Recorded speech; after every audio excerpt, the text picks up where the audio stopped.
because it's really good, like I said, to tell the story of the chart. And you'll see that's kind of a theme within that new course is telling, like storytelling. Really, it's all it's really about.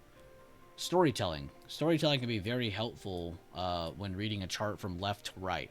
If you could talk about what's going on over here, what happened, the last thing we saw on the last day, the last Friday, whatever it was, and then you're going into like this morning, like, oh, we had a lower open. You have a lot more reference points and context than someone who doesn't, go through that storytelling process. And that's kind of a big thing. And like, I like to think about it as like, let's say you and me are talking about something, right? And somebody walks up to us, right? And we're in the middle of a conversation and they just butt in, right? That person has no context of what you and I are talking about. They're not on the same level of what we're talking about. They have no idea, right? They have a somewhat, estimated guess, but they're not going to be able to tell exactly what we're talking about or be able to add anything into the conversation until they pick up more of what we're talking about, right? That's kind of the same thing with charts.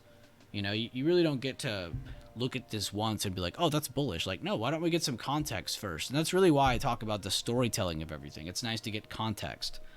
If you've seen The Big Lebowski, actually, that's a great movie with a great example. I know this is a movie probably not everyone here has seen, but it's a good classic, and it has a very nice breakdown on that exact thing. When he says, shut up, Donnie, you're out of your element, that's him saying, shut up, Donnie, you don't have any context on what we're talking about. Why would you just enter our conversation without knowing what we're talking about? That's the same thing with charts. Why would I just randomly enter a trade if I have no idea what's going on? The dude abides, yeah.